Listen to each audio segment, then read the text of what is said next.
Hi, and welcome to Morphemic Analysis with me, Jen Chick. Today we'll be talking about how, as a teacher, you can use morphemic analysis in your classroom. What is a morpheme?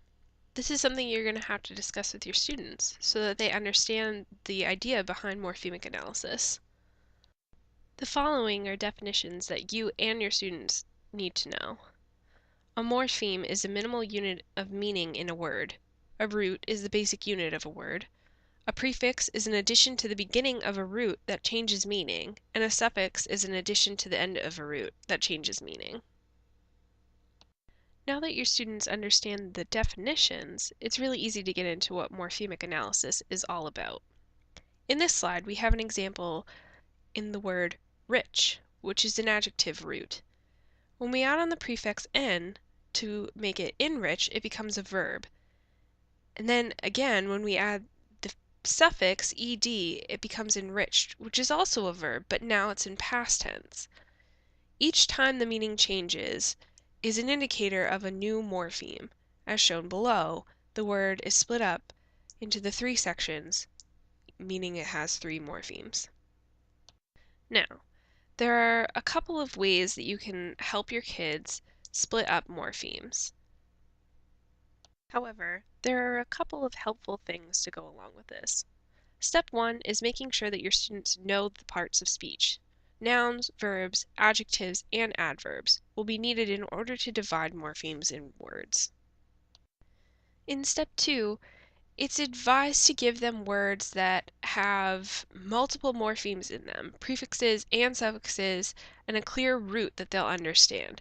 This will make it easier for them to divide up the word and see where their assumptions are wrong. Step 3 is helping your students divide the word into morphemes. At first, have the students do this on their own, without any method, to see what they assume is a morpheme and what they assume is not. After giving your students a few minutes to practice, they may come up with a couple of examples that look similar to the ones on this slide. But of course, they'll be wondering, which one is the proper way to divide the word unsystematically? In the following slide, I'll show you how to use a tree diagram, a really helpful tool in getting your students to practice morphemic analysis. On this slide, I've divided the word unsystematically into a tree diagram to make a visual example of how your students can practice morphemic analysis on their own. Starting at the top and working my way right to left, I'll be taking apart the word into various morphemes. Unsystematically is an adverb, but when you take off the ly, it becomes unsystematical, which is an adjective. From there, you can take off the al, making it unsystematic, which is also an adjective. Here's where it gets tricky.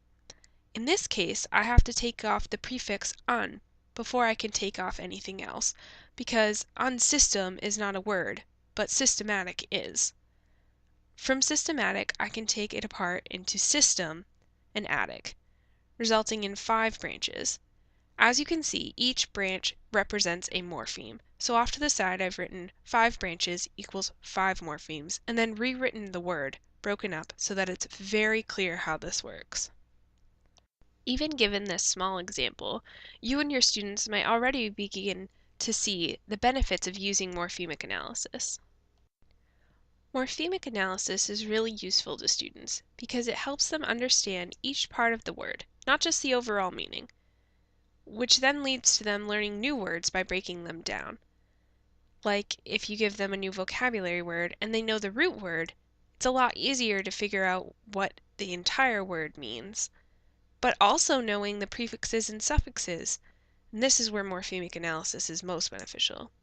However, it also helps them learning the parts of speech, especially when you do the tree diagrams, and how morphemes can change the whole word by using the parts of speech. Although the tree diagrams are a great practice tool for using morphemic analysis in the classroom, you might be wondering how to implement it further. The following slides give a couple of examples. One of the things that you can do for your students is create a list of roots, prefixes, and suffixes that you want them to know. This slide gives an example of a roots list, although as you can see, they're not actually roots. Most of them are prefixes, if not all. These can be more helpful than the typical vocabulary because you're allowing your students to build words based on what they understand of roots and prefixes and suffixes. On this slide, I have a picture of a word castle document, which is a graphic organizer that helps your students take words from the lists that you give them and practice them using what they know. On this slide, we have a more clear picture of what a word castle is. As you can see, you start in the middle with a new word. From there, you go to the definition, which is on the right.